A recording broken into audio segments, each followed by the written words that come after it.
Hello there and welcome to the new channel. Here to help you see the new you. My name is Carmine Ortega. Dennis Calamba. This is Nato Agbayani. My name is Juan Lu. I'm Chino. I'm Trisha. This is Apple Manansada. This is Attorney Carlo Ibanez. This is Attorney Sheila Santiago. This is Angie. This is Orgami. My name is Daddy Salama. This is Jesse Francis Rebustillo. I'm Dania Cunha. Mon Mendoza. I am Mapet Erhino. I'm Leo Bryan. Mike. Nice for beer. Sir Ian Barcelona. Marvin Salazar. This is Sunny Haldons. Heidi Lumainos. This is Ivan Jude. Patrick Geronimo. Alan Perez. My name is Erwin Ursua. My name is Bob. My name is Lloyd Luna and this is Future. The Talk. Family Business. The Puppet Stories. Aftershift. PNC Town Hall. YOLO. Marketplace. The Home Buyer. HR Hotline. Danny Art Show. Hotline. Foreign Affairs. COVID stories. Awesome Day Show. Thank you. Money and more. Cybernext. Women at Work. Win Within. Port Project. The Big Picture.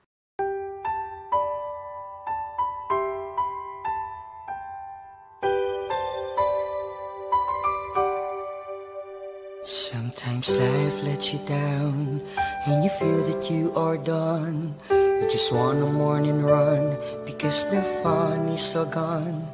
Sometimes life makes you proud when you look far and wide, when you leave the pain behind and see the brighter side. TNC gives you inspiration. TNC reignites your passion. TNC starts your transformation. TNC helps you see the new you. Sometimes life makes you blind and you choose something bad. You just wanna cry and hide and save your face from the crowd. But sometimes life makes you see the beauty in you and me. When you look up above, there is God and there is love. TNC gives you inspiration. TNC reignites your passion. TNC starts your transformation. TNC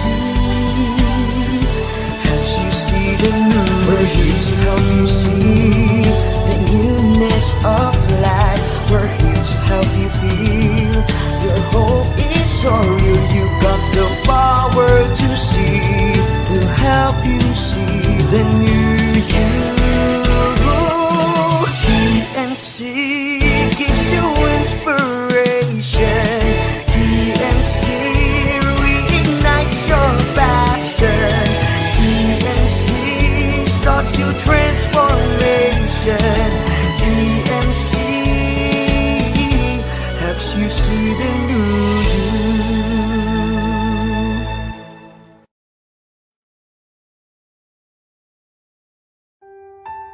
The New Channel.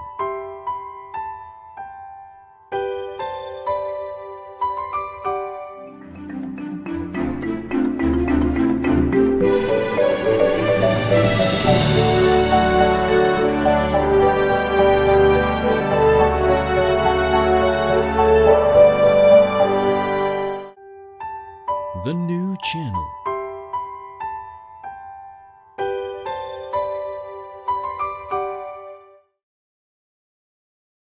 The views, opinions, and insights expressed in the following show are those of the hosts, producers, guests, and viewers.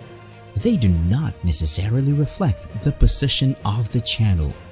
Viewer discretion is advised. Good afternoon.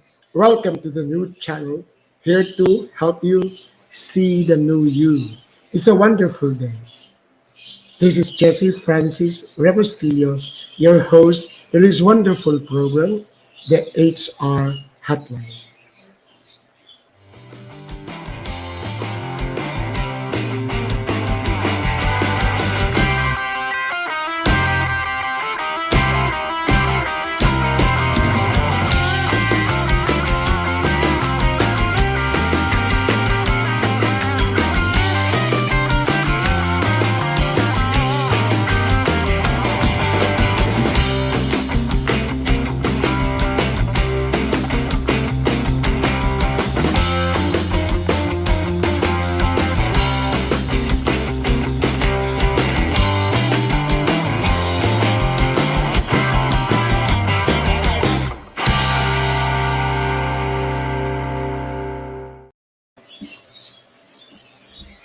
It's a wonderful day. I woke up early to bring out my pets for their daily walk that includes me.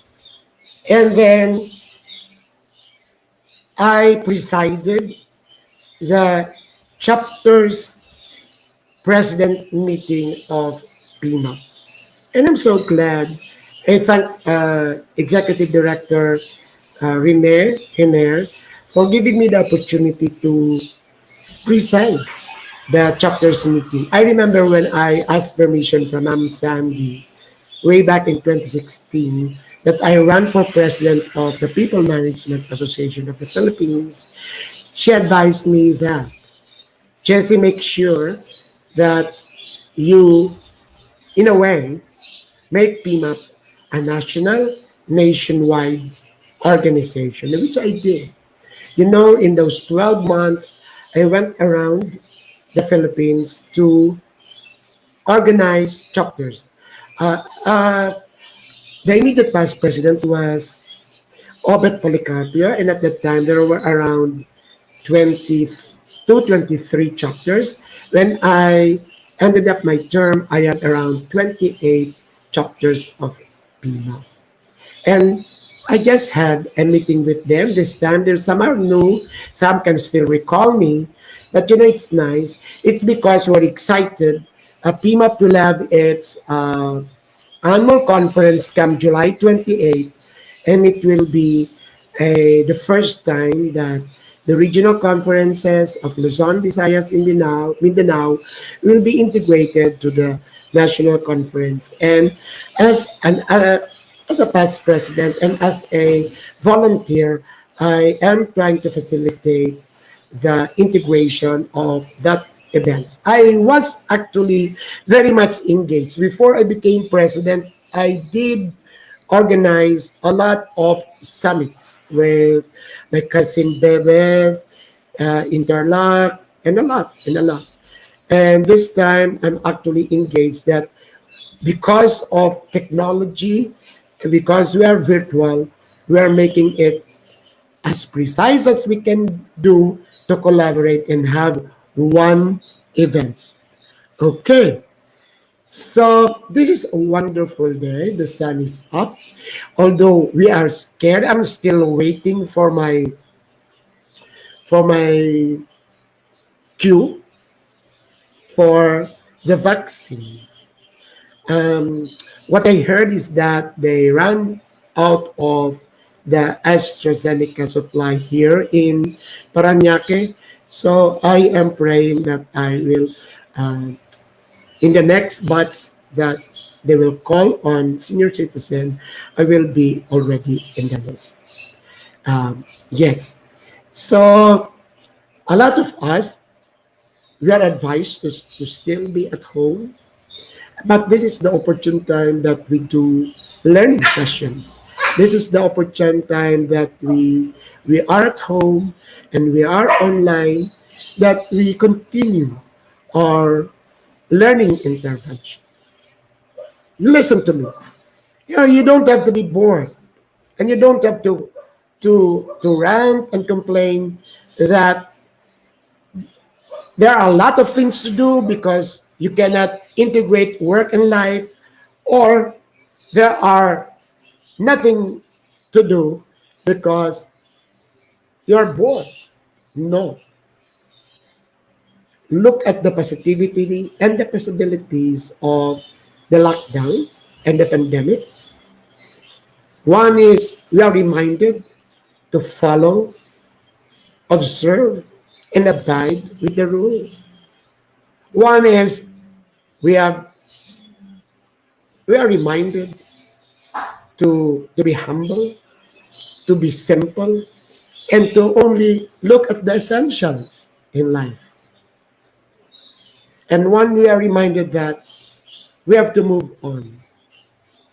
And lastly, one, we are reminded that it's only God that suffices.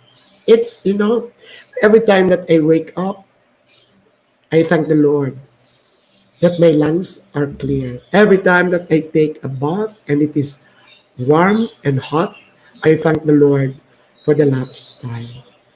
So look at the positivity and the possibilities of the pandemic, and I'm very sure it will make you a better person.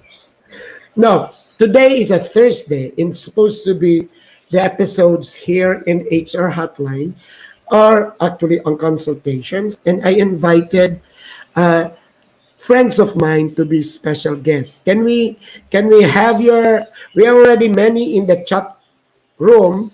Can we hear? Can you chat your name so that we can recognize that you are here? So we have here Louis. Louis and I we just came from a meeting from the PMAP chapters. Louis is the sitting trustee representing Visayas, and she's from Bacolod. And she's selling a lot of things, and she's getting rich. And we have here. So can we ask people? We are more than a lot of friends are already here. We have who else are here so that we can greet you. Now, I have 3 concerns that we are going to discuss today. One of which is how to foster agility in the workplace or while we are on the work from home. Is after the break, how to ensure effective coaching and mentoring while on AWA, which is the alternative work arrangement. And the third one is, what are the HR programs that should be prioritized? Let me start. I do webinars, and I still have chat groups. Parokya ni Jesse, Kulto ni Jesse, these are my students in the certification in PIMA.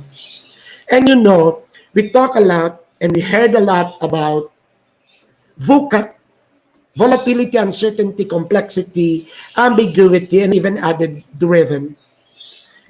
And then a lot of talks about agility. But a lot of leaders and HR people are still actually groping on how we can really foster agility in the workplace, which is needed now. I mentioned in many of our episodes that sometimes even private organizations, when they pay me, it's even worse than the government. They take more than a month.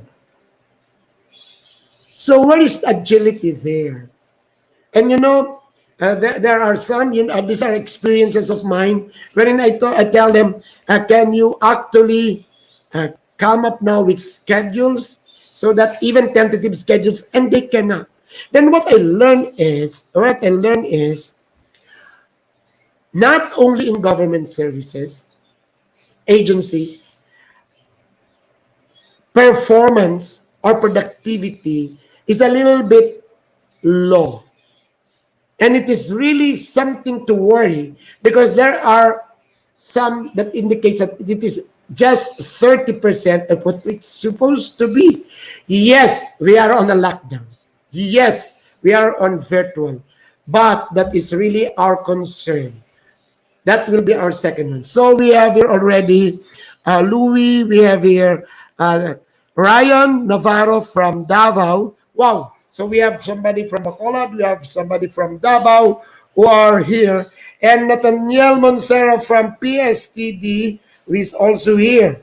Okay, so let us start to discuss how can we foster agility. It's so easy to tell them, we have to be agile.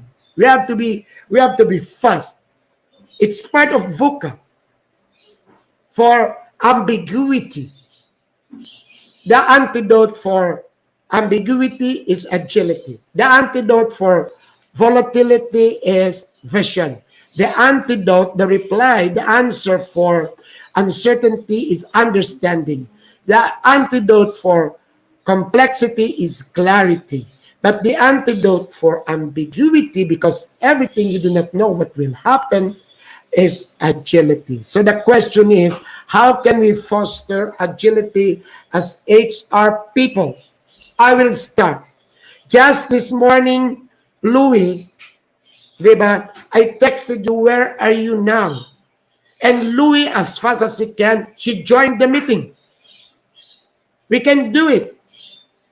We can do it. So agility maybe is you are missing somebody, remind to foster. Hindi ka na magsisid, ay naku si Louie, wala na naman, o gano'n, anong ginagawa.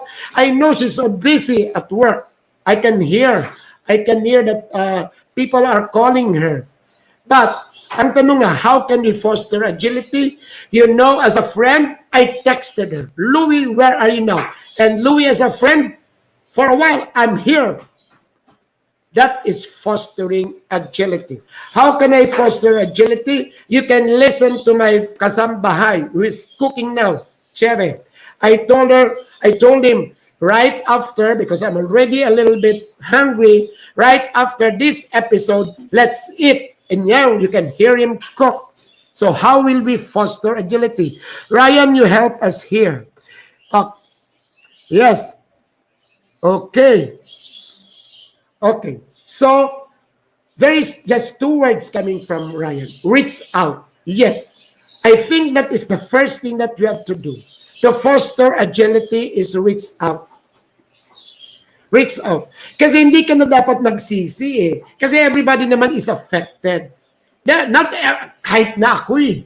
Not every day that you are really feeling, what do you call this? Vivo. But somebody should really handhold you, inspire you, motivate you to move. So how will you foster agility at this time that we are on work from home mode? So that is the question. Can we have some comments and insights from our guests? How will we foster agility at home and at work now that we are in a work from home mode? What is suggested here by Ryan Navarro from IntelliCare in Davao is we have to reach out. Reaching out, try to remind people, hey, we have to be, part of catching up. Right. How can you entice people to work for it, to be engaged, if you don't reach out? Okay, Jerry Plana here. Can we spot on Jerry direct? So that I will not read it direct. Can we spot on Jerry? Create a sense of urgency. Jerry, can we spell that so that it will be clear for all the HR and all for the leaders? We should train people to develop this competency. Urgency. You know, a few episodes ago, I learned from Jerry the culture of candor. And now we're getting it from Jerry. Again, past President Jerry, create that sense of urgency. This means quick to the sense what is happening in your environment and be quick to respond in innovative ways.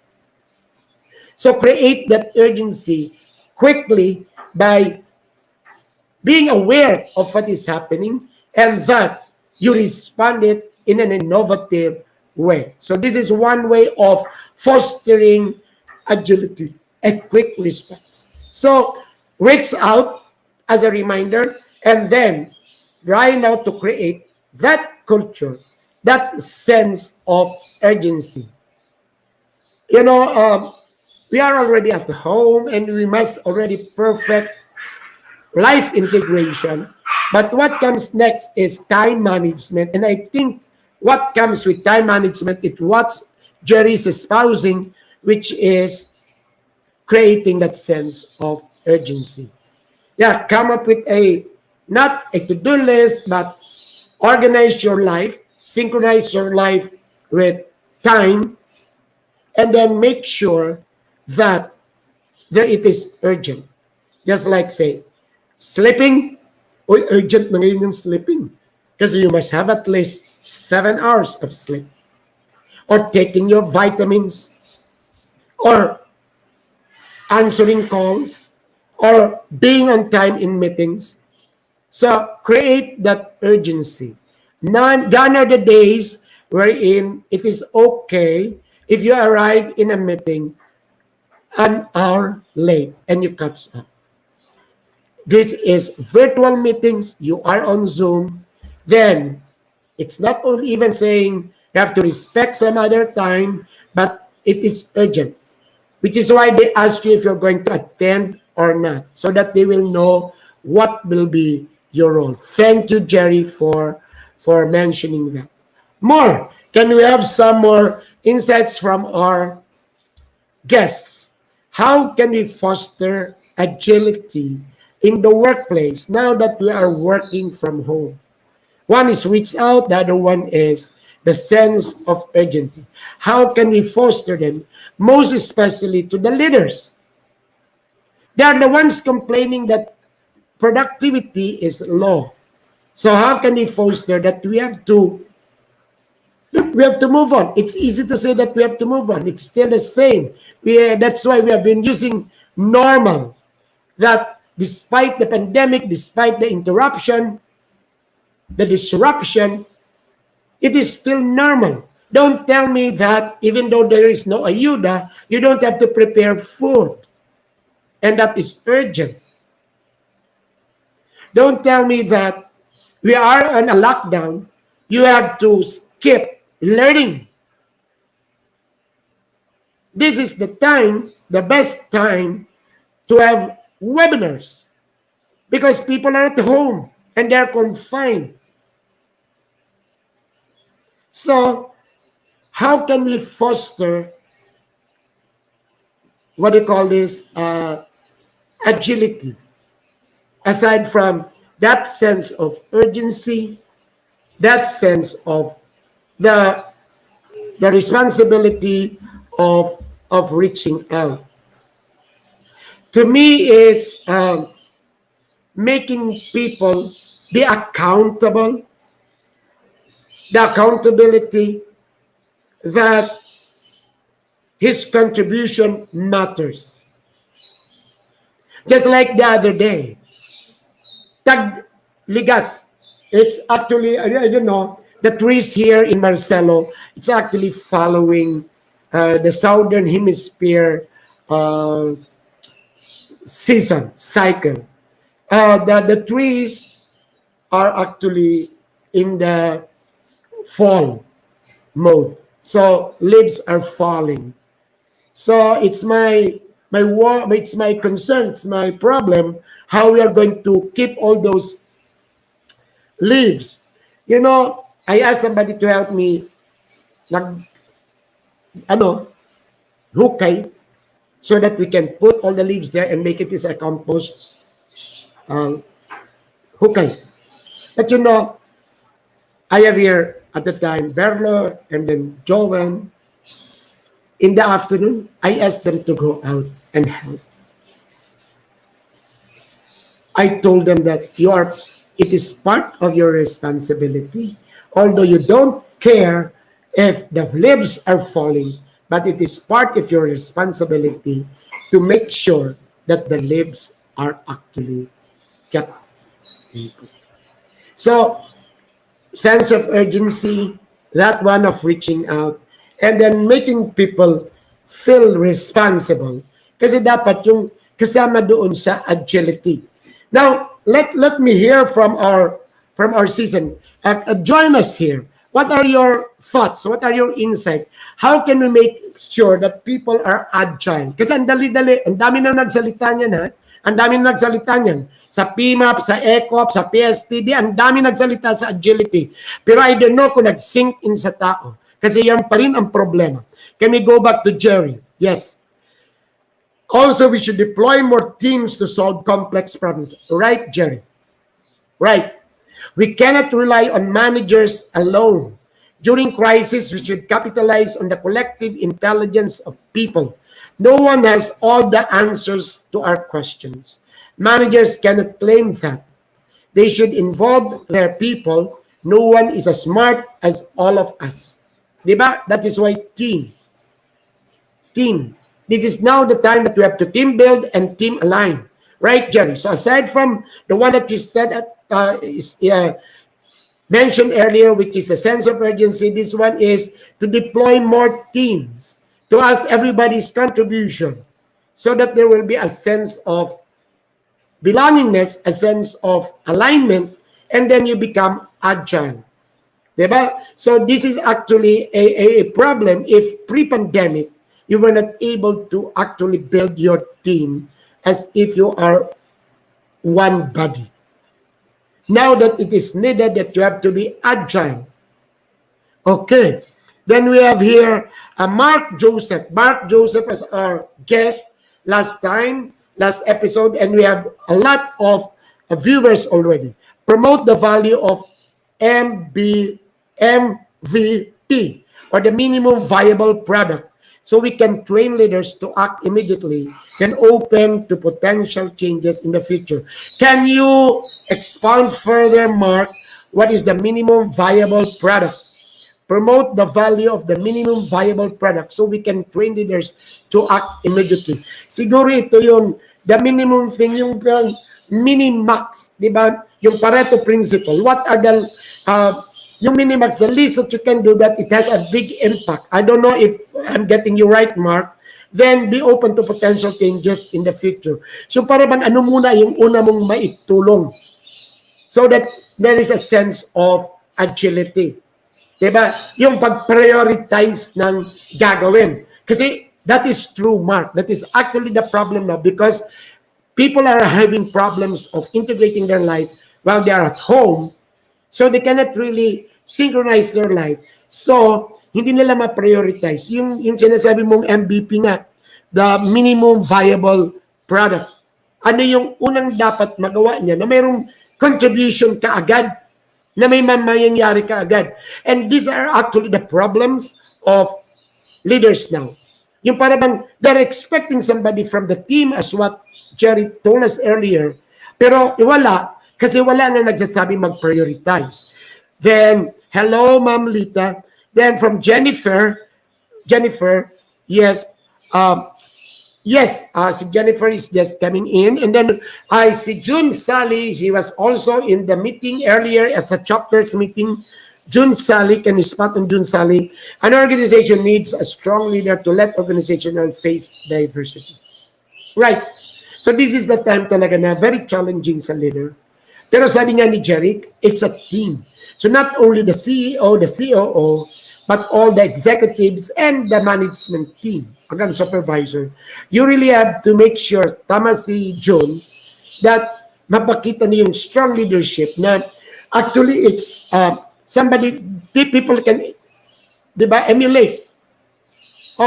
Dapat ipakita na you're agile in decision, agile in what you do, so that the rhythm is there. Paano naman na you are working at home and you're waiting for the connectivity and then very slow yung leaders, di ganun din yung tao. Then we have here Mark Joseph Cancino.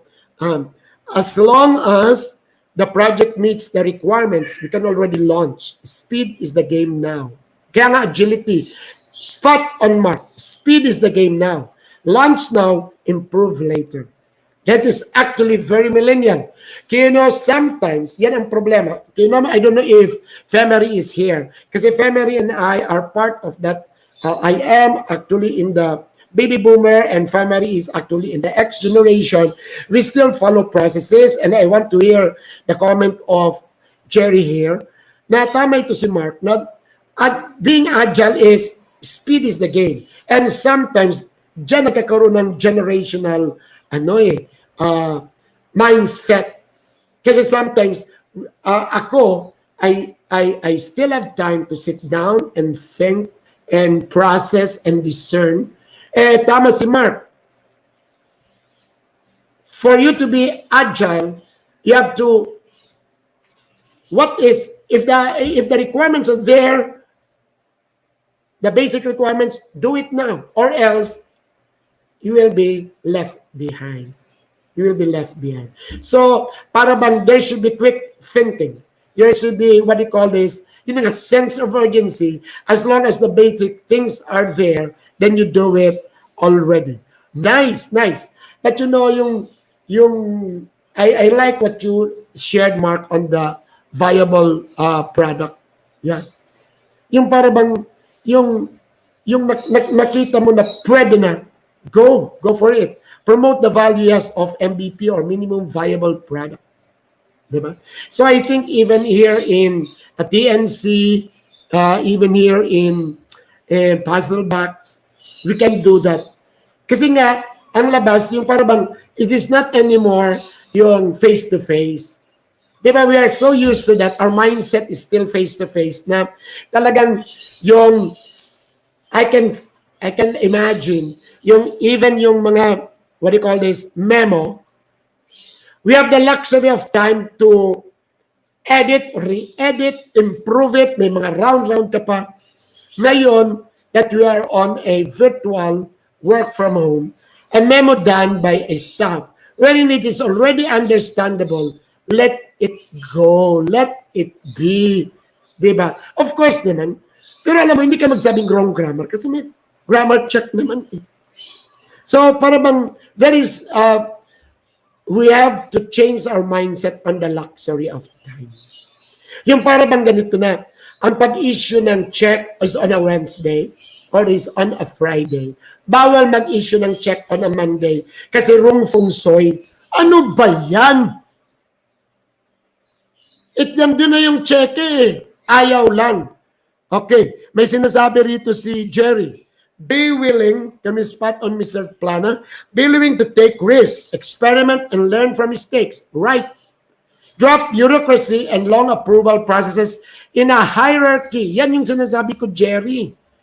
Diba? Yung naghihintay kung ilan yung magpipirma. Kasi at that time during the face-to-face, the reason for being Jerry, sasama ang loob.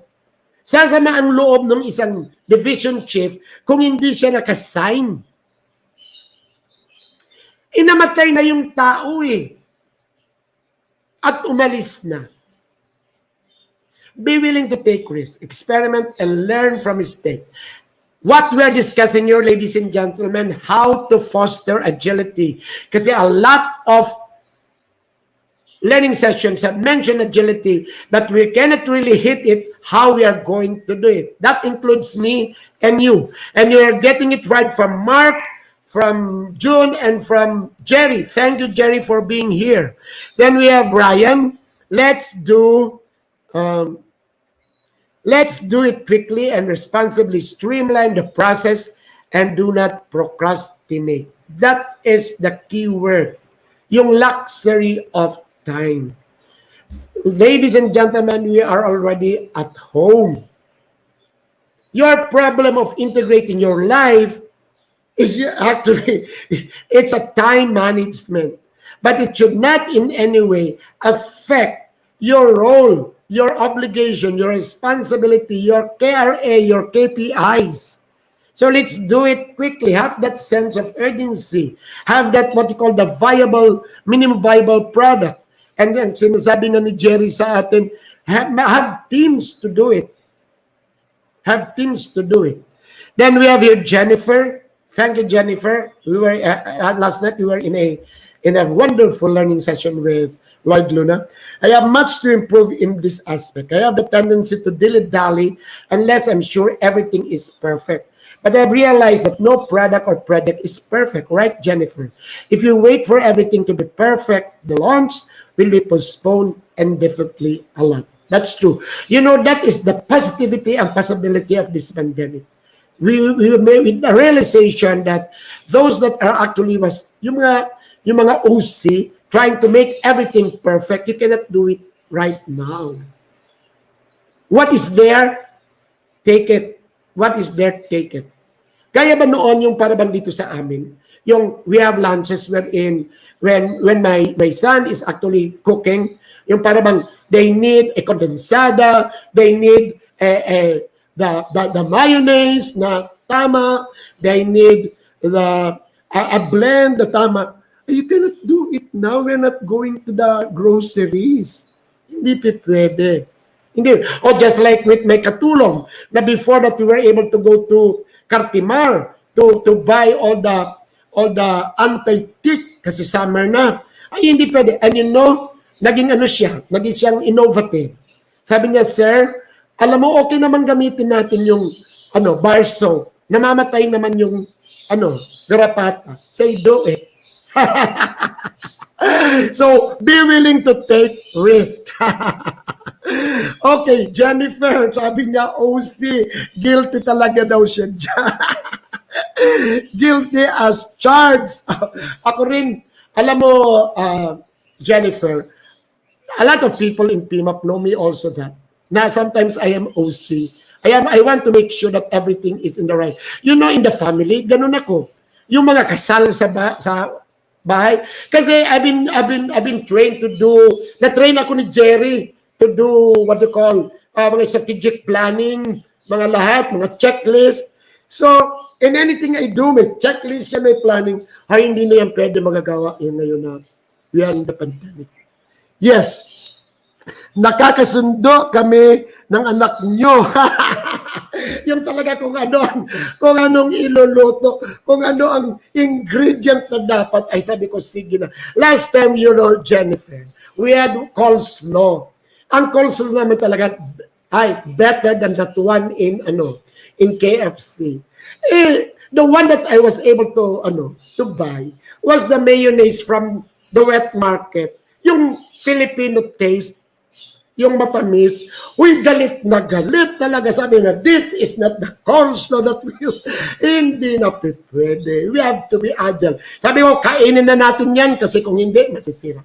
Pero going back to the topic, how do we foster? Thank you, Jerry. Reaching out from Ryan. Jerry, it is high time that we must have that sense of urgency, create the culture of the team, and then from Mark, the minimum valued, product, and then kay Mark then also promote the value of MVP, yes, and then kay Jerry is taking risk to experiment and learn from mistakes. These are things that we have to share. Share this what we are discussing. Kasi a lot. I will share this to my students. Kasi they are thinking, sir, paano ba maging agile? Basta ako, an agility is to do it na. To change all the bureaucracy and the procedures. Yung mga signatories, ganun po. And then all the traditional na you can only issue checks on a Wednesday or on a Friday, or si sir ay nagpipirma lang on a Thursday. Hindi na po pwede. Can we break all of those? Can we tear up all of those practices? Just imagine ang reason, wrong feng shui. Feng shui, nagkaroon na nga tayo nung pandemic, mag-feng shui ka pa. Diba? Hindi daw maganda mag-issue ng pera on a Monday. Ganun yun. So, we have to break that, and we have to make sure that, come up, of course, prepare, and make sure that everybody is on board. That is one way of actually encouraging everybody to be agile. So, when we come back, we discuss how to ensure effective coaching and mentoring. Kasi nga, as we discussed with Mark last episode, one of the interventions that we can ensure that people will be agile, they perform, their productivity is up, is through coaching and mentoring. Jerry, do not leave. Please be prepared. Try to, in simple terms, try to delineate to us coaching and mentoring. This is a little bit basic, but let us share it to everybody. Thank you, Mr. Obet. Obet is here. So we have seasoned HR with here. So let's have a break, and then when we come back, let's discuss what we have to do in coaching and mentoring. How to ensure. Kasi the problem, before we have the break, ang problem, Jerry and PP Obet, yung mga leaders are not ready. Even si Mark Hernandez have that in his chat group. Now, are supervisors ready to coach now? That we are in AWA. Tinanong niya ni Charis, what is AWA? Alternative Work Arrangement. Huwag na tayo magsisiyan.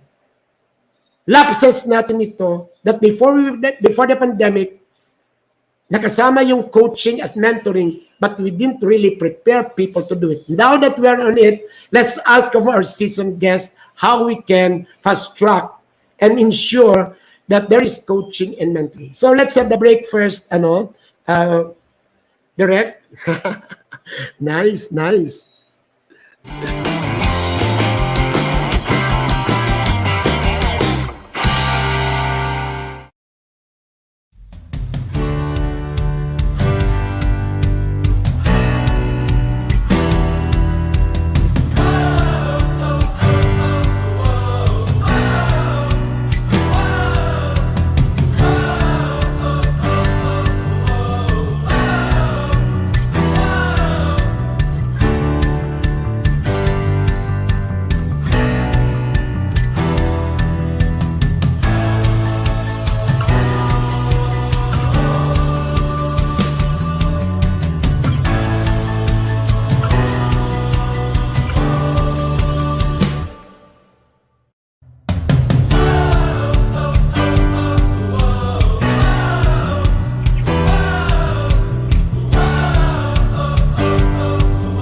Before we have the question on mentoring and coaching, I reckon we have the slide that promotes all the shows. And yes, so I am inviting everybody to visit the page or the site of the new channel, and you can watch all the wonderful shows of TNC.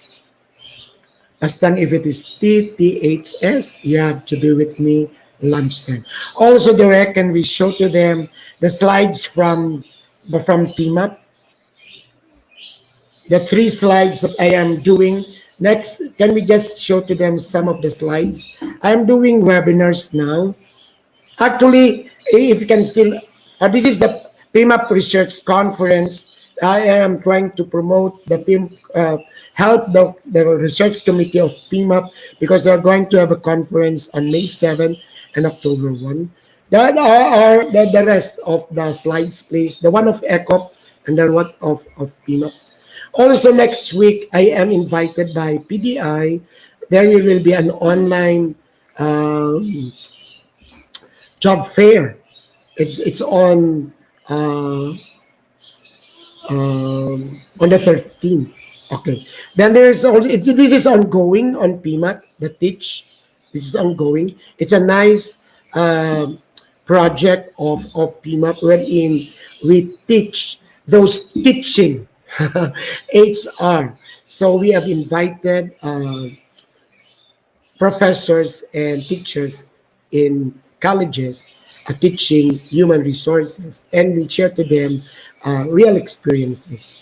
Can we have also my slides, please, so that we can invite them?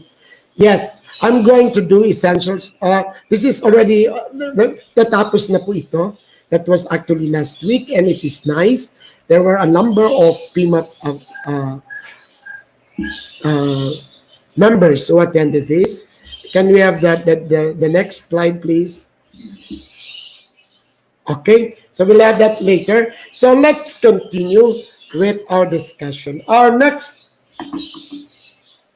topic is how to ensure effective coaching and mentoring while on hour. And this is actually in our discussion with Mark in the last episode, we found I gathered that a problem now is actually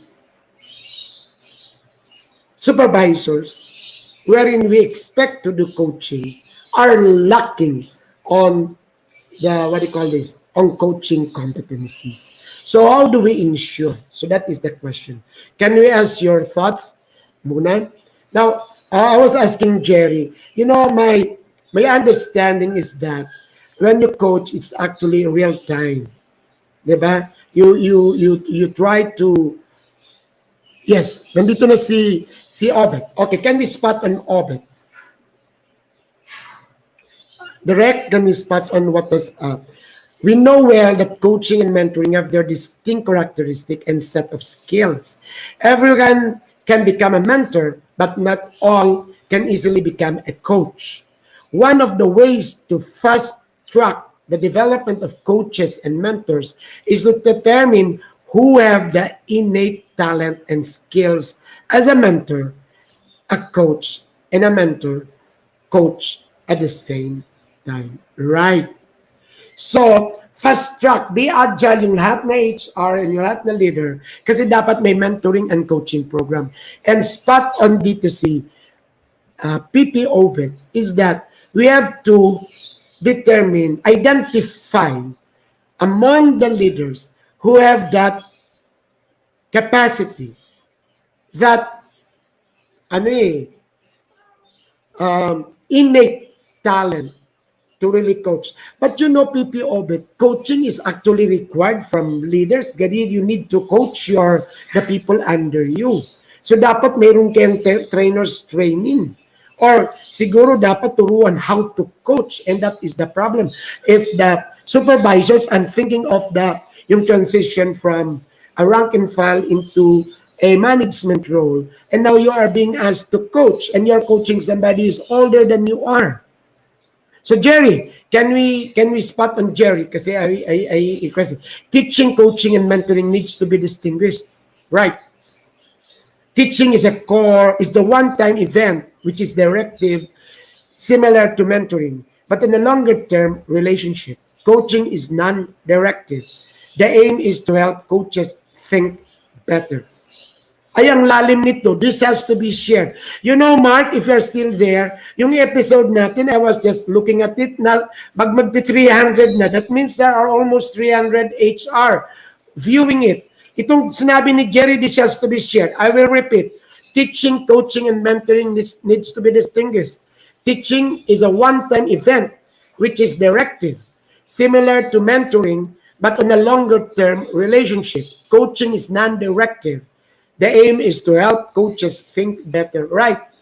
Kasi hindi yan ma-distinguish nung supervisor na dapat meron siyang orientation, meron siyang teaching eh. Kasi tuturuan niya kung paano maghukay. Kaya ba sa akin dito, I have a garden, tinuruan ko yung aking kasambahay how to really plant. Huwag anuin yung roots, di ba? Then after that, just like yung mentoring, it's mahaba yun eh. Mahaba yun. So, i-distinguish mo, ano yung mga topics, ano yung mga areas, ano yung mga modules na ituturo mo doon sa pagturo sa mentoring. Iba naman yung coach. Yung coach habang gumagawa. Diba? Si Boboy habang nagsusuntok si Pacquiao. O yung nanay ko habang sumasayaw yung ballet dancers. Nakita mo si Liza Macua. If she's not dancing, she's coaching the ballet dancers. Diba? So, right, tamang-tama si Jerry that there should be a difference. Now the problem is, there is a demand that everybody should mentor, coach, ngayon na we are in a pandemic. And the obstacle is that it has to be virtual. So ang tanong, how do we ensure na nag-coach? Uy, kasama dyan yung sunod na tanong ha. Sa sunod, natanong ko na yung pagtatanong. Ang dami pa rin Jerry and PP Obet at this time of the pandemic, people are leaving and they cannot understand why. And I think one of the answers will be because they are not coached. Ang dami and these are coming from HR people na estudyante ko sa PMAP. So these are PMAP members. Dito sa South, ang dami. Ang daming, and these are valued people living. So Jerry, core skill, can you spot on Jerry Plana? We are so blessed that we have here 2 PMAP season HR. Core skill of coaching is asking powerful questions. Naku, Jerry, one of these days, tayong tatlo, ni na PP Obet, and we add more to, kasi pwede naman dito direct, di ba? Na sa StreamYard, we can have 4 guests. Let's have a conversation na I will invite you na mag-converse tayo about this. Core skill of coaching is asking powerful questions.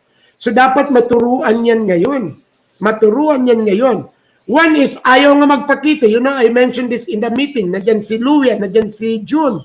Nung at the start of the chapters meeting, ayaw nga magpakita. Paano ka magkaroon ng engagement? Ayaw ka magpakita. Then we have here Belle. Belle, thank you for joining us. Good afternoon, Jesse, and to all the viewers. Okay, you're from Silang. And then Obit here. Obit has, can you spot an Obit? From a talent management perspective, it is imperative to discern the differences between coaching and mentoring, as this apply to unique sets of circumstances for each staff. The selection of coach is based on subject matter expert who generously give expertise. Right? Right.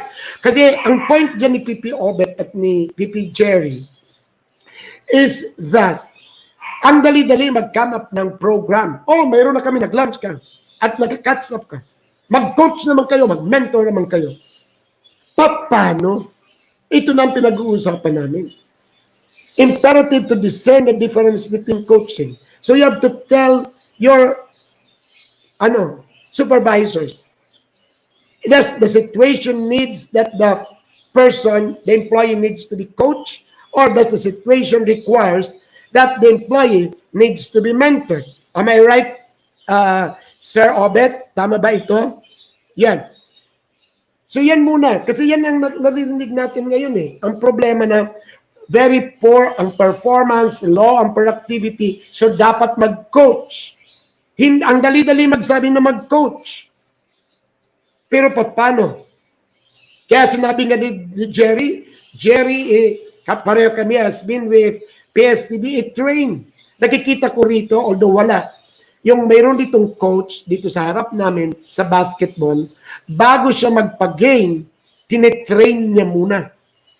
I remember si Mami, before a ballet dancer can really do a recital, 3 years muna yan ang training. So, naturuan ba natin yung supervisors mag-train ng tao so that after na-train na yung tao, magko-coach na lang? Right now, I have 12 dogs all over me. Mea culpa. Did I train my dogs so that at this time I can coach them just to sit down and listen to me? Diba? Kaya tama, Jerry, ginagamit ko yung tinuturo mo. So there is a big difference between teach, coach, and mentor. The problem is, it is happening now, and we are, as HR people, expected to initiate. Yung executive, mga manager nagsasabi, nako, HR, can you do something about the low productivity? Ikaw naman, satabihan mo naman yung mga manager, huy, mag-coach naman kayo. Ang tanong, paano? Ang tanong, paano? Kaya good.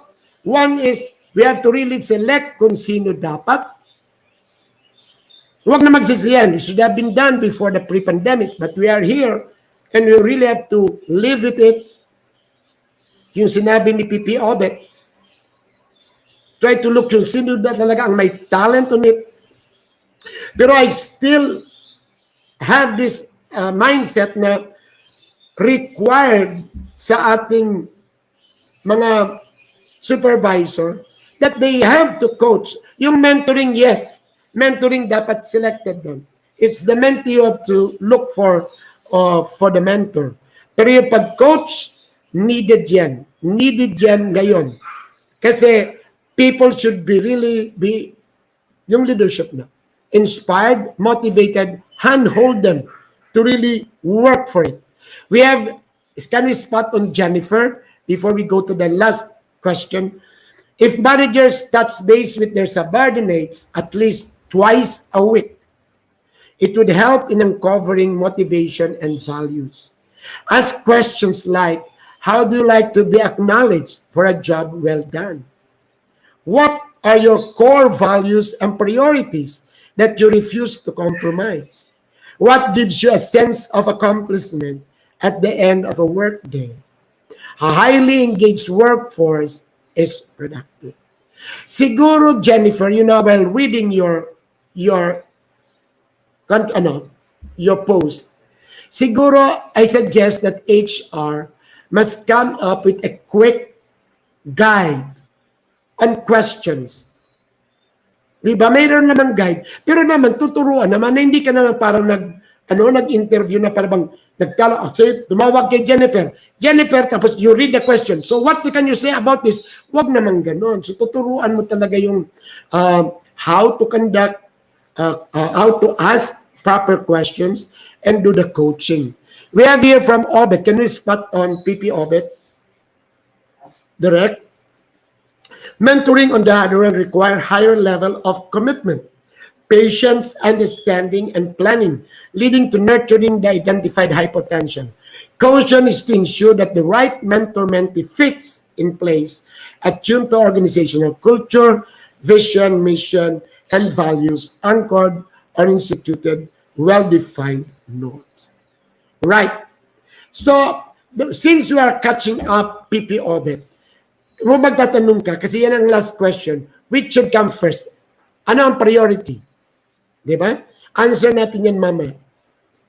Pero may nasagot yan kanina ni, I don't think ikaw, si Jerry, na dapat depende sa sitwasyon.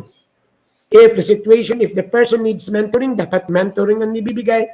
If the person needs coaching, dapat coaching ang ibibigay. Pero right si Jennifer, wherein there should be a constant meeting and titingnan kung how are they doing it. Kasi I am trying to visualize Jennifer. That person may be the best employee on a face-to-face. Now that he is at work from home, malay mo wala siyang gadgets, connectivity, sources of materials or information, talagang nahihirapan siya. So, there's somebody should really coach him on what to do. Would you believe yung i-google mo, listen to this I have a friend, matalino, HR, ang dami niyang ginagawa. One time nagtanong, Jesse, ano ang gagawin ko rito? Alam mo yung sagot ko lang, Jerry? Simple lang. Naman, i-google mo, nandun yung sagot. Yun lang, coaching na yun. Ay, oo nga. Ay, oo nga. So, Jennifer, it must be helpful. Coaching is part of... kay Obet. Okay, kay Jennifer. It would be helpful if coaching is part of our manager's KPI. Yes, you mentioned that already last time. Dapat kasama yan Coaching. Coaching logs needs to be documented. At this time, dapat requirement na mag-coach. You can just imagine, maganda yung mga one-on-one. Ang mahirap is, you have around 20, 15, and only around 10 yung mayroong engagement sa'yo. The other half, diba yung virgins, the other half are not really engaged with you. So you really need to reach out, yung sinabi ni Ryan kanina. Na ang lalim PP Obet ng aking analogy, no? The parable of the 10 virgins, ano ba yan? Then pwede nang silang magpaturo sa atin on how to coach employee. Right, Jennifer. Nandito si PP Obet, nandito si PP, what do you call this? Jerry Plana, investors and people. Magpaturo kagad. Quick! Kaya this is the time. You know, I included that in my module dun sa basic supervisor development. Aside from delegation, decision making, kasama yung coaching. Kasi nga, hindi nga alam nung supervisors na yun. Ang mahirap nito, managers mismo. Na hindi nga tama si Jerry, hindi niya malaman kung the distinction between nagtuturo siya ngayon, o nagko-coach siya ngayon, o nagme-mentor siya ngayon. And that has to be clear. And this is actually, this is a universal problem kasi nakita ko rin yan being asked in a webinar na international yung ano. Yung mga tanong na gano'n. Kasi ang dali-dali nagsasabi, it is easier said than done. That the problem here, mea culpa, we have lapses that we were not able really to train or the people who should be doing this now that we're experiencing this pandemic, this disruption, na-realize natin that it is needed. Now, the problem here, PP Jerry and PP Obet, is that kung yung HR mismo ang may lack of competence, diba? Kasi we have been used to compensation, to the recruitment, na the least of our concern was actually on kahit na yung counseling. We only counsel for those erring employees. Now, na pumapasok na yung, kung nandito si Charis, yung mental health, yung anxiety. So, but let's go back to the issue na gather ko doon kay Mark last time, that supervisors have some difficulty of coaching now. Okay. So, yan po. Can we go to the last topic before we do our podcast message? Anyway, we started a little bit late. So, anong ang priority natin ngayon? This is for all the HR. All of those who are here, we are many. Can you tell us, can you give us at least 3? Ano dapat ang priority programs or priority activities that an HR should do now that we are still on a lockdown? PP Abat, I would like to hear your thoughts on this because you're actually a consultant to a big San Miguel organization. Ano ang priority na ginagawa mo? PP Jerry, I would like to hear it from the side of IIP, investors in people. Ano dapat ang, yung relevant to the time? Charis, Jennifer, ano sa tingin nyo, ano ang relevant to the time now? Ryan, can you tell us, coming from management, ano ang dapat gawin ngayon? Can you give us 3? Kasi this is actually a phone-in question from a student of mine in PINAP. Sabi niya, sir, sa dami ng gagawin, sabihin mo nga, sir, kung ano talaga dapat unahin muna namin. Unahin namin. Di ba? You know, doon sa, with my, hindi man little knowledge, yung instant reaction ko while waiting for your post, alam ko, sabi ko, ay wag ka muna wag ka muna mag-fill up ng vacancies mo. Sabi ko, tingnan mo muna yung problema mo sa ganito. Kasi yung problema niya is actually yung driver ng kanyang boss ayaw magpa-vaccine. Kaya pasok na naman tayo dun sa mentoring. Are you listening to me? These are real situations. Yung unang problema niya, may mga bakante pa siya na dapat i-fill up. Pero may immediate problem siya. Ang problema ng kanyang CEO, yung kanilang driver ayaw magpaturok. O, bahala ka dyan, sabi ko. So ano dapat, that is the last question before we thank you for being here, before you say goodbye. Ano ang mga priority things that they should do now? Okay, before we, can we spot on Mr. Policarpio? Obet here, meron siyang after Jennifer. Coaching process has 3 stages involving clear expectation, comfort level, and trust. Developing right information, insights, and learning, and resolving. So for everybody who are going to listen and watch this, involving, developing, and resolving. Closure, positivity, commitment, and agreed next steps to achieve smarter goals, specific, measurable, attainable, time-bound, excellence, and responsive. So, I don't know in what level ang intervention mo, kung involving, developing, or resolving, but share this to your leaders that this is actually the process in coaching. So, bahala siya. And then the right question na sinabi ni Jennifer. So thank you, PP Obet, for reminding us that this is the process of coaching. Are you doing this to involve the person to be agile in working, or are we developing that person nandun pa sila sa teaching stage, or are we resolving a problem? Kasi nagkamali. Diba? Nagkamali. So we have here, I believe, si Mr. Ryan, I believe it's the psychological safety. Okay, so nag-uumpisa na tayo doon sa last question. What will be the priority? Ang sabi ni Mr. Ryan Navarro of Intellicare in Davao, I believe it is the psychological safety of our employees. Right. So, I don't know if how you're going to do it, but the priority is to come up with intervention. I don't know if it's a webinar, if it is a one-on-one, or it is just trying to identify, look into the psychological safety of our employees because it's really affecting them. Can we spot on Jerry?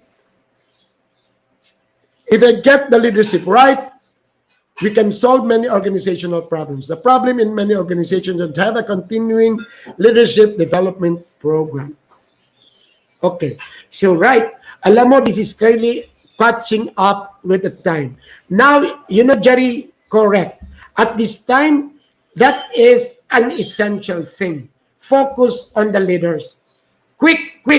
Tama nga si Jennifer. Tumawag sa atin at turuan natin ang leader.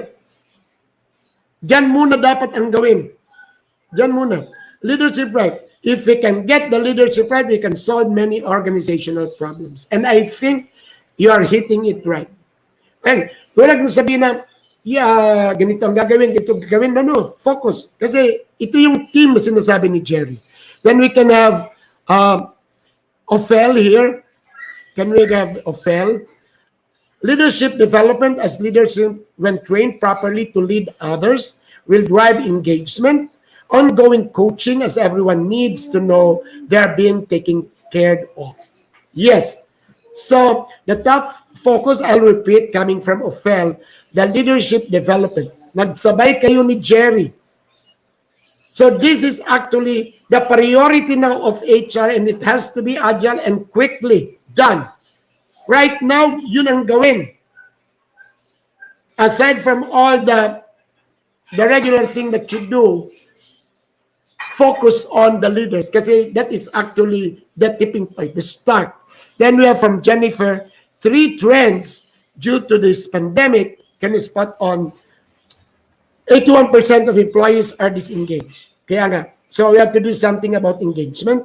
There is a war of talent out there. So make sure that the vacancies are filled up, but make sure that you really need them. Most companies do business across your geographies. Hence, it is imperative for companies to focus on employee engagement, talent management, and organizational design. Thank you, Jennifer.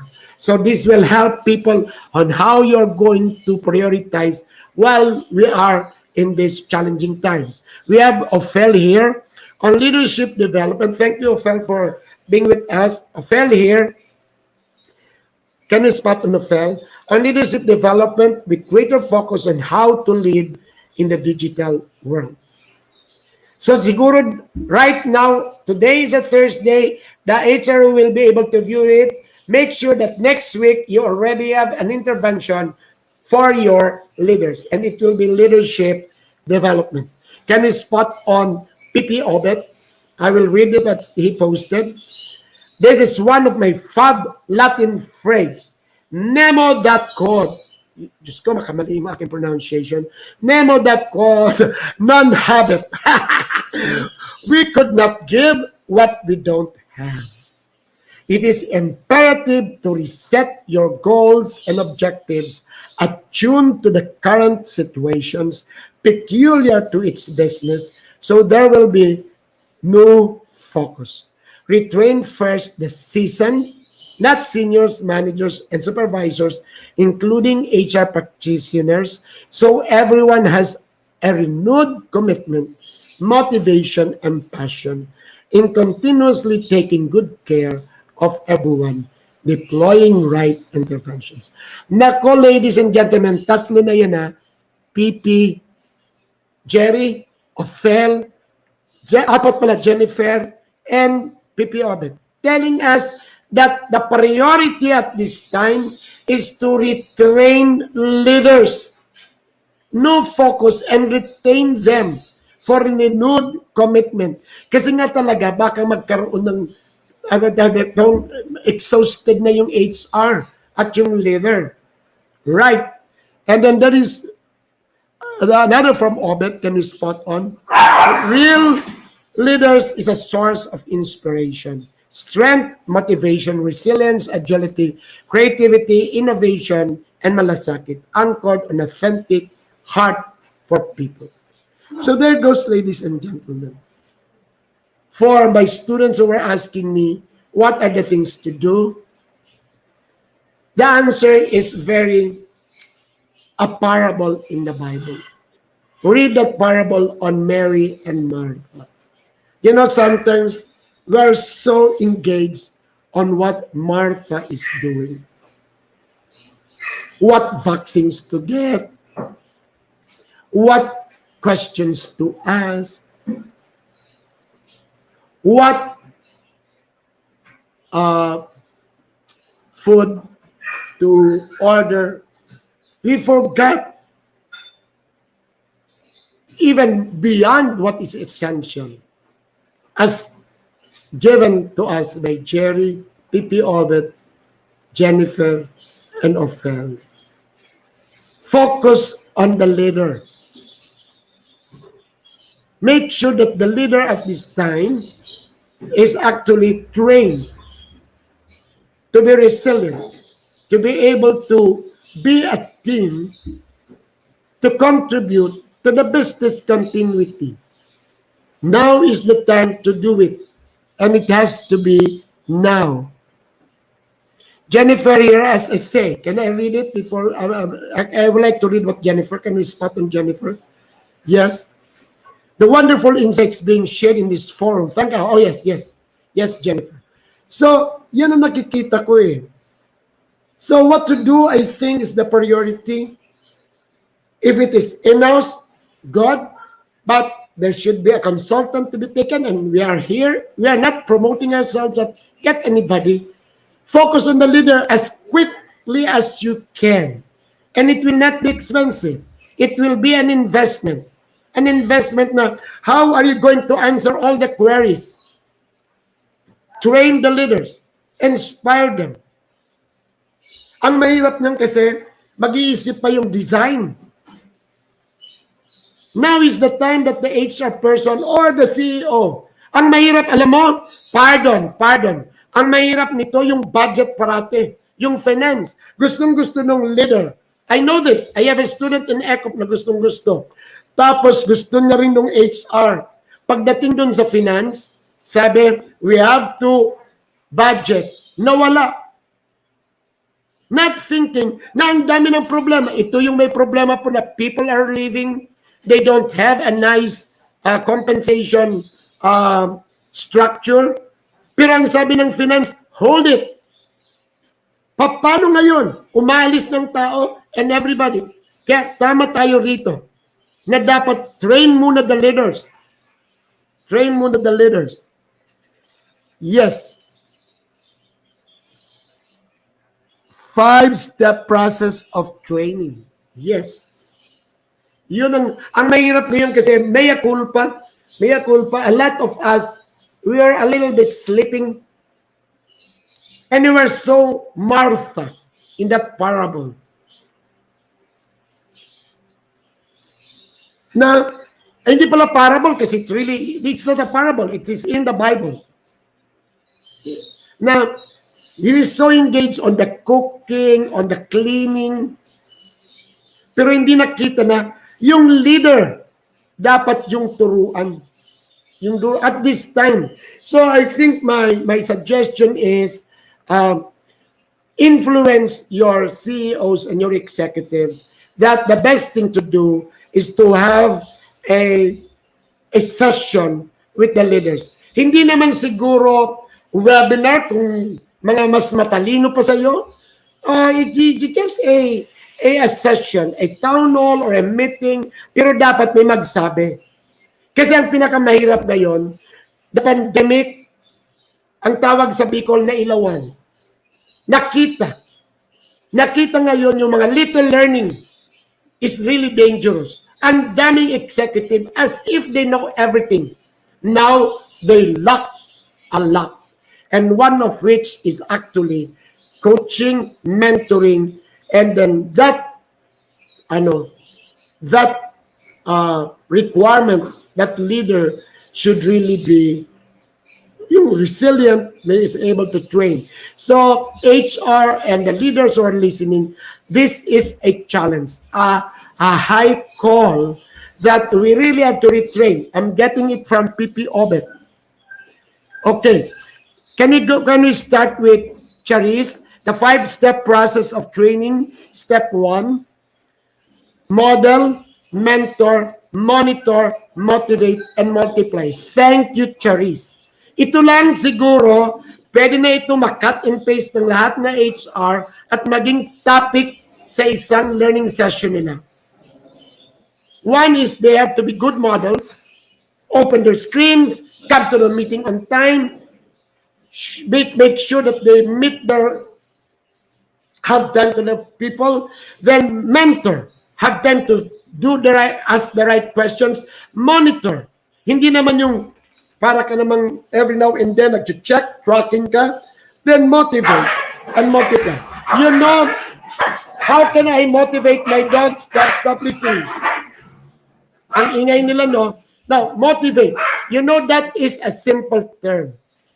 We have been doing that, yung motivation. But you know, nakakalimutan na yan. Kindly ask all our executives, are they motivating? Ano bang right term yan, Ophel? Motivational? Or do they motivate? Ano bang tamang dyan? Diba? Are they inspiring? At this time that we are on a lockdown. Number 4. And of course, multiply. So thank you, Charis, for sharing this. Si Charis talaga is a very good consultant. Then we have Jerry, cut on training. Can you spot on Jerry? And then we do the party message.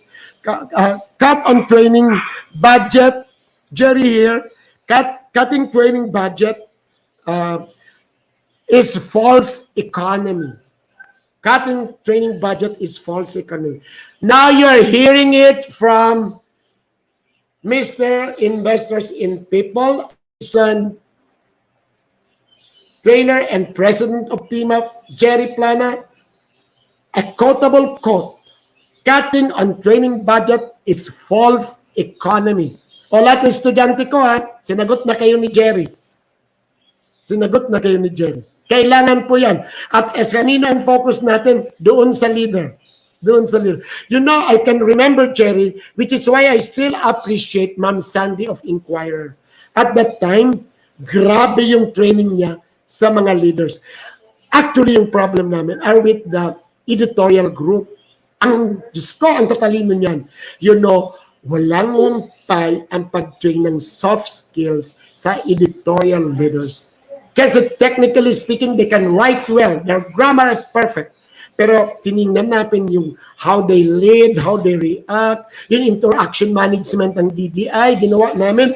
Ako, kinuha ko yung 7 habits, yung ni Miss Lirio Mapa. 440 of us, pinatrain ko yan from from the chairman to the janitor. Lahat yun. We focus on the training. And look, it again. Then we have Obet, can we spot on Obet? Can we spot on Obet? The parable of Mary and Martha reminds us to discern on priorities, right? Without losing sight of the essential, and take heed to principles that lead to eternal life and authentic joy for God's greater glory. Thank you, P.P. Obet. The parable of Mary and Martha, to discern on the priorities. And I think the priority now is to really look into our leadership in our organizations without losing sight of the essentials and taking heed to the vision. Very nice discussion. And then the last one, mukhang maganda ang topic eh. Oh, tinasurges. So, let us try to end. Again, let me invite you on Saturday. It will be a light moment, and it will be more on our HR moments. Thank you, P.P. Jerry. Thank you, P.P. Obet. Ophel. Thank you, Cherise. Thank you, Jennifer. Thank you, everybody who are here. Yes, it's time to really look into our priorities and to discern on what we do. And we are guided here that the best thing to do now is to look into our leadership, because that will be our team. And yes, let us quickly as possible try to come up with a mentoring and coaching program, inspire people to do coaching. And yes, we have to be agile and do it quickly. So my parting message, the pandemic has made us into better persons. It actually allowed us to think as fast as we could. I've been discussing VOCA for the longest time, but it's only now that we need to appreciate it, because it's happening. So, it's a tall order. It's a challenging time. But we have to be agile to be able to contribute for the improvement of the organization. Iangat. Then we have to make sure on the priorities, on what should be done in the organization, so that people will be assured that we are taking care of them, and we can ensure that people are productive. And that we make sure on our focus, and that includes you and me.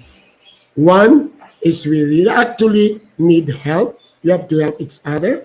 So seek help to focus first on the leadership. It's actually OD, and that will be our discussion.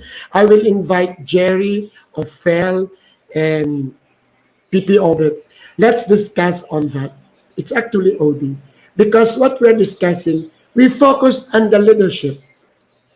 Everything starts on the leadership and cascade it to everybody so that it can be emulated. Wonderful discussion with our friends. Wonderful sharing. Thank you very much. Nag-overtime po tayo. Pero you know, we'll be sharing this to everybody. This is Jesse Rebustillo. Diyos mabalos po.